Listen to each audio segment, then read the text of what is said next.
வாங்க மதிய சாப்பாடு ரெடி. நல்லா சூடாக சாப்பாடு இருக்கு. பருப்பு கத்திரிக்காய் ரசம் மோர் போண்டா சுட சுட இருக்குது. சூப்பராக தம்பி 2 பேத்துக்கு பச்சை பயிரில் பொட்டோட போட்டு செஞ்சோம். அதுக்கு கலர் இல்லைன்னா பச்சை பயிர் சூப்பராக இருக்குது.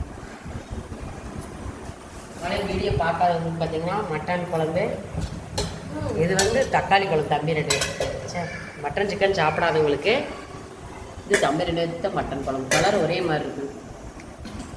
சிக்கன் குழம்பு காலையில் வச்ச சிக்கன் குழம்பு. வாங்க சாப்பிடலாம். பாய். சூப்பராக முட்டையோட ஊற்றி போட்டால் வந்தா இருக்குது. சூப்பர் நல்லா சுட சுட இருக்குது.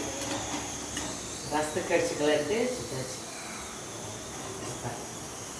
அங்கே போண்டா பஜ்ஜி எல்லாமே சாப்பிட்டு போயிடலாம்.